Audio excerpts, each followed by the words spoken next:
नमस्कार, बहुत बहुत स्वागत है। मैं मोहम्मद सिंह, आप देख रहे हैं देश का सवाल। आज हम बात करने जा रहे हैं आपके नौनिहालों की। जी हां, समाज में हर कोई अपने बच्चे को बेस्ट ऑफ द एजुकेशन देना चाहता है। इसके लिए पेरेंट्स हर साल अपनी गाढ़ी कमाई का बड़ा हिस्सा स्कूलों को दे देते हैं। लेकिन एक दिन अचानक आपके पास स्कूल से कॉल आती है, अपने बच्चे को ले जाइए, स्कूल को बम से उड़ाने की धमकी मिली है।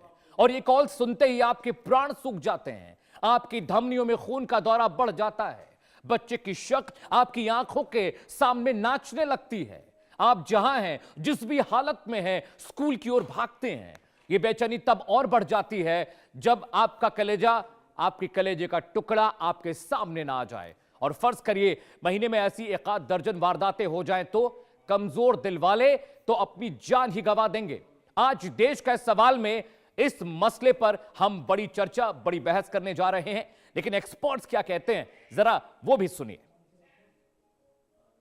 तरह से हॉक्स कॉल में लगातार वृद्धि होती जा रही है।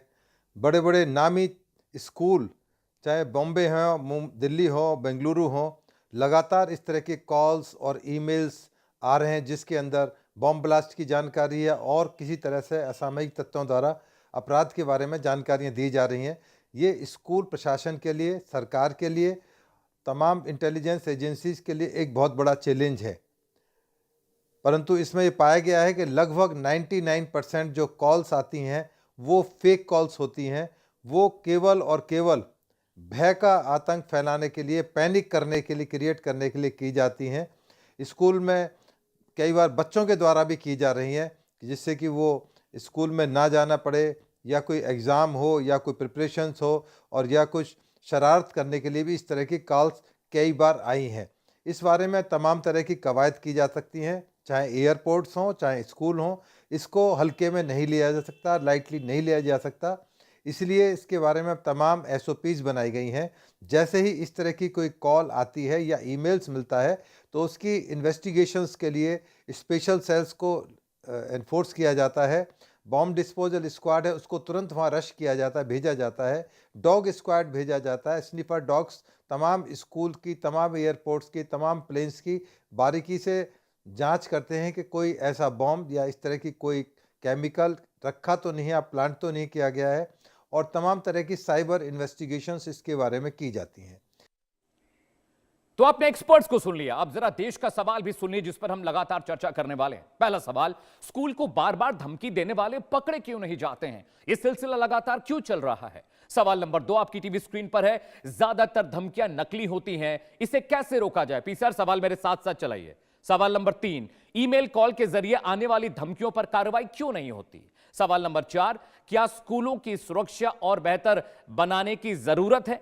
सवाल नंबर 5, क्या स्कूलों की साइबर सिक्योरिटी मजबूत नहीं है जिसकी वजह से ये दिक्कतें आ रही हैं? ये तमाम वो सवाल हैं जिस पर हम चर्चा करेंगे। अगले 1 घंटे लगातार एक बड़ा पैनल मेरे साथ जुड़ने वाला है। जी हां, लेकिन उसके बाद अब पब्लिक क्या कहती है, जिनके बच्चों को धमकियां मिल रही है, जिनके बच्चे परेशान हैं। सवाल देश का है तो देश क्या सोचता है वो भी आपके लिए जानना जरूरी है, जरा सुनिए। बिल्कुल, देखिए जैसे कि बॉम्ब की धमकी आती है तो सबसे पहले परिजनों को इसका बहुत बड़ा जो है झटका लगता है, क्योंकि बच्चे जब स्कूल में होते हैं और ऐसी धमकी आने के बाद वो लोग मतलब अपना होश गंवा बैठते हैं और कहीं ना कहीं वो लोग पैनिक हो जाते हैं। तो फिलहाल इसको लेकर के एजेंसियां भी अगर उनको सूचना मिलती है तो वो तत्काल अपनी कार्रवाई करती है। और आप को बताएं कि एजेंसियां अगर कुछ सही करती है तो सुरक्षा को लेकर के कहीं ना कहीं वो चेकिंग करती है, जांच करती है, किसी तरीके की जो अफवाह होती है उसको लेकर के भी वो अपील करती है। देखिए, मैं भी स्कूल में पढ़ता हूँ और ना हमें बहुत बुरा लगता है क्योंकि अब ये कुछ ज़्यादा ही हो गया है ना। एक दो बार जब हुआ तो जो हमारी छुट्टी करवाई गई थी, पर अब सारी धमकियाँ सच भी नहीं होती और सारी धमकियाँ झूठ। देखिए, पता नहीं ये धमकी कितनी सच है या झूठ है, लेकिन जब ऐसी धमकियाँ आती हैं तो ज़रूर पेरेंट्स को डर तो लगता ही है अपने बच्चों के लिए और इनसिक्योर फील होता है। लेकिन हमें पूरा भरोसा है कि सरकार पे भी और स्कूल प्रशासन पे भी कि वो इस चीज़ की जांच करवाएंगे। देखिए, बचपन से हम एक कहानी पढ़ते थे, भेड़िया आ गया, भेड़िया आ गया, भेड़िया आ गया। हर बार डर लगता था, लोगों ने लापरवाह होकर एक दिन भेड़िया आ गया। कहानी यहाँ भी है, हर बार डर लगता है, क्योंकि औलाद ऐसी चीज है, उससे उससे आप बेफिक्र नहीं हो सकते। तो हमेशा मासूम बच्चों को लेकर डर लगा रहता है और एक पैनिक क्रिएट हो जाता है। दिमाग में उल्टी सीधी चीजें आती हैं। दिमाग कहता है कि कुछ नहीं होगा बस, लेकिन मन कहता है कि नहीं, बच्चा परेशान हो गया, कुछ हो गया, अल्लाह ना करे तो बहुत परेशानी हो जाएगी। इसलिए भाग दौड़ करना पड़ती है, स्कूल से कांटेक्ट करना पड़ता है, कभी कभी अपना काम छोड़ के स्कूल पहुंचना। बड़ी दुविधा सी हो जाती है उस समय, क्योंकि कई बार ये मेल आ चुकी है, धमकी भरी कि बम से उड़ा दिया जाएगा, सर्च किया जाता है, बच्चे को बाहर निकाला जाता है। उस समय पैनिक हो जाती है कंडीशन, निकलता कुछ नहीं।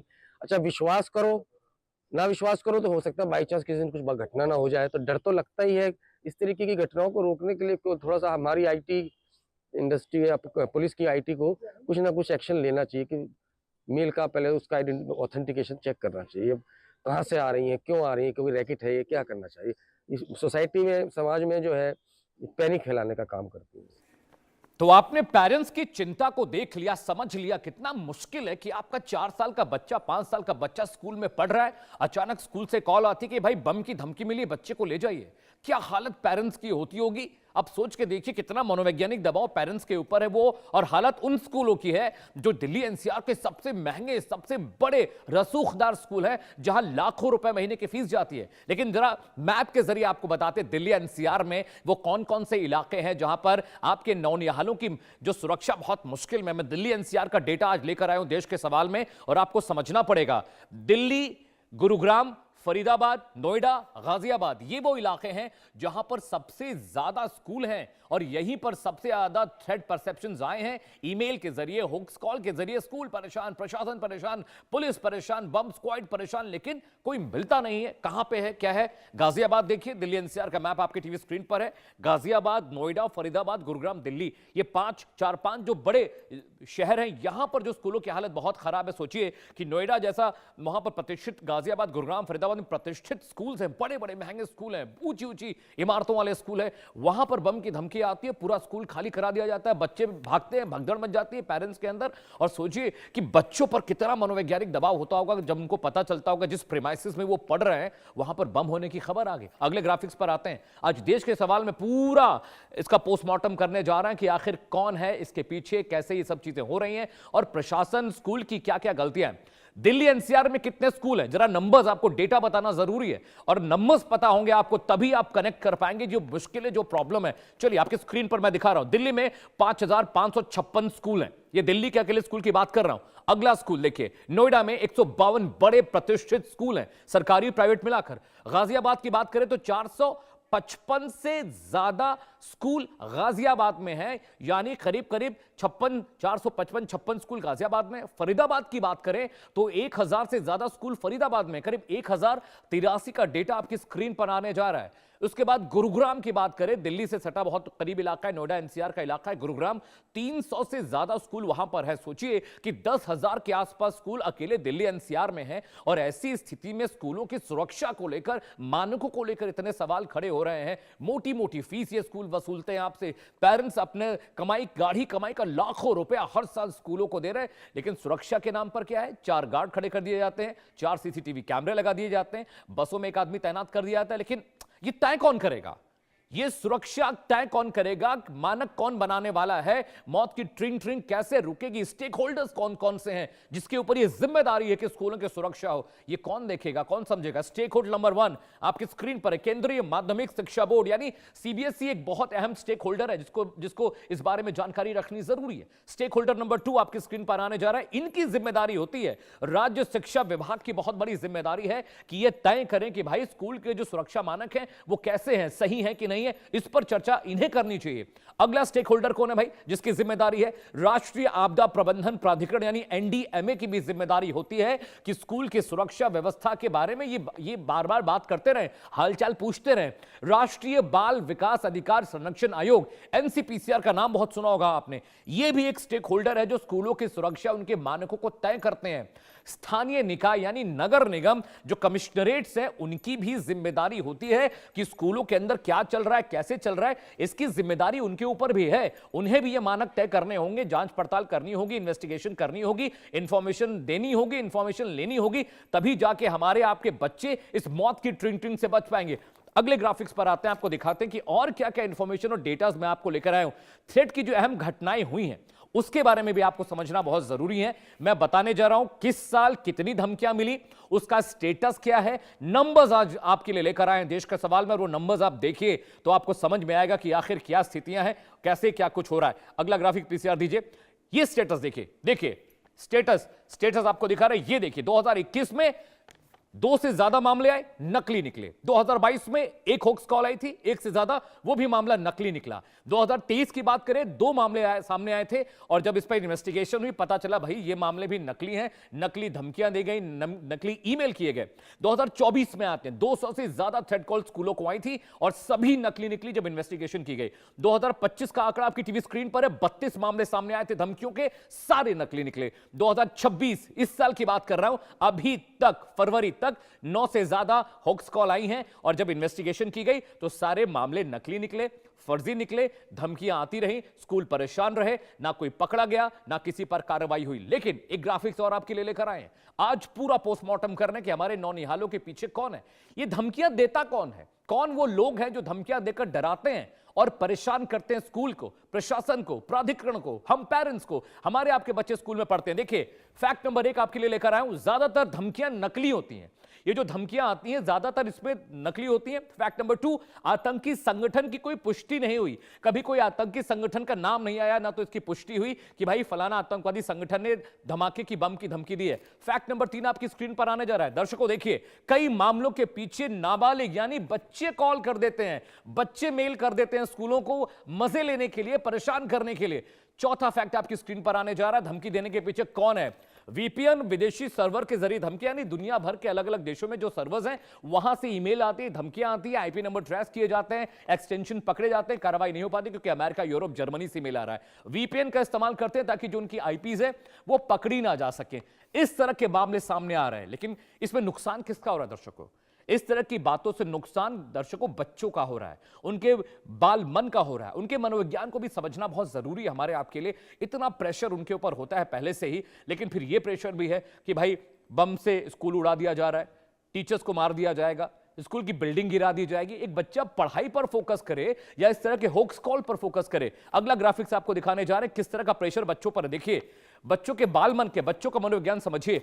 एक तो एकेडमिक प्रेशर बहुत होता है कि इतने परसेंटेज लाने, 90 प्लस लेकर आओ, 95 प्लस लेकर आओ, 99 परसेंटाइल लेकर आओ, इतना प्रेशर बच्चों पे होता है। दूसरा सोशल प्रेशर कि फलाने का बच्चा इतना तेज है, फलाने का बच्चा इतने नंबर लेकर आया, तुम भी लेकर आओ। तीसरा जो बहुत बड़ा प्रेशर बच्चों पे होता है, जिस एज में बच्चे होते हैं, इमोशनल प्रेशर बहुत होता है। स्कूल में टीचर से डांट पड़ रही है, ट्यूशन का टीचर अलग डांट रहा है, पेरेंट्स अलग डांट रहे हैं, अलग दबाव बना रहे हैं, उसके ऊपर इतना इमोशनल प्रेशर होता है कि कई बार बच्चे अपनी बातें कह नहीं पाते हैं और वो दबे सहमे रहते हैं, अंदर ही अंदर परेशान होते हैं। चौथा जो दबाव बच्चों पे टेक्निकल प्रेशर है, टैब चलाइए, लैपटॉप चलाइए, नंबर्स देखिए, टेक्निकल, अब साउंड क्यों नहीं है, आपके बच्चे को ये क्यों नहीं आता, आपके बच्चे को वो क्यों नहीं आता। तो टेक्निकल चीजें जो एजुकेशन में आई हैं वो भी बहुत ज्यादा बच्चों पर प्रेशर बनाती है। पांचवा और सबसे सारगर्भित, सार्वभौमिक और यूनिवर्सल दबाव है भविष्य की चिंता। बच्चा अभी कक्षा 5 में पहुंचा नहीं, पेरेंट्स बात करने लगते हैं, बड़े होके क्या बनोगे, बड़े होके तुम्हें डॉक्टर बनना है, इंजीनियर बनना है, प्रोफेसर बनना है, टीचर बनना है, पुलिस में जाओगे, आर्मी में जाओगे, एयरफोर्स में जाओगे। इतना ज्यादा बच्चों के बाल मन पर प्रेशर होता है कि भविष्य की चिंता वो बच्चा, आजकल बुढ़ों को, वयस्कों को भविष्य की चिंता नहीं हो रही है, लेकिन 5 साल, 10 साल, 12 साल के बच्चे को आप भविष्य की चिंता उसके ब्रेन में इन्फ्यूज कर देते हैं कि भाई देखो तुम्हारे पापा इंजीनियर थे तो तुम्हें भी बनना पड़ेगा, तुम्हारी बुआ और मौसी डॉक्टर थे तो तुम्हें भी एक बहुत बड़ा सर्जन बनना पड़ेगा, फलाने के पिताजी आर्मी में बहुत बड़े कर्नल थे, मेजर थे, ब्रिगेडियर थे तो तुम्हें भी इतना काम करना पड़ेगा, तुम्हें बहुत पढ़ना है, बहुत पैसे कमाने हैं, तुम्हें बहुत आगे जाना है, पढ़ाई एक माध्यम, एक जरिया है। लेकिन इस बाल मन को हमने कितना प्रताड़ित किया है, इस बारे में शायद हम और आप नहीं सोचते हैं। शायद हमारे पेरेंट्स ने भी शायद उस वक्त नहीं सोचा होगा जब हम और आप छोटे रहे होंगे, स्कूलों में रहे होंगे, प्री स्कूल्स में रहे होंगे, तो शायद हमारे पेरेंट्स भी यही प्रेशर डालते थे कि बड़े होके ये बनना है, बड़े होके वो बनना है, पढ़ाई करिए, लिखाई करिए, खेल कूद में क्या रखा है। ये प्रेशर बच्चों को कहीं ना कहीं तोड़ रहा है दर्शकों, उनके मन को तोड़ रहा है, उनके कॉन्फिडेंस को खत्म कर रहा है, और एक जो बाल मन होता है उस बाल मन को बहुत परेशान कर रहे हैं। एक बड़ा पैनल मेरे साथ जोड़ा है देश का सवाल में, और हम सवाल पूछेंगे कि आखिरकार क्या इलाज इसका है।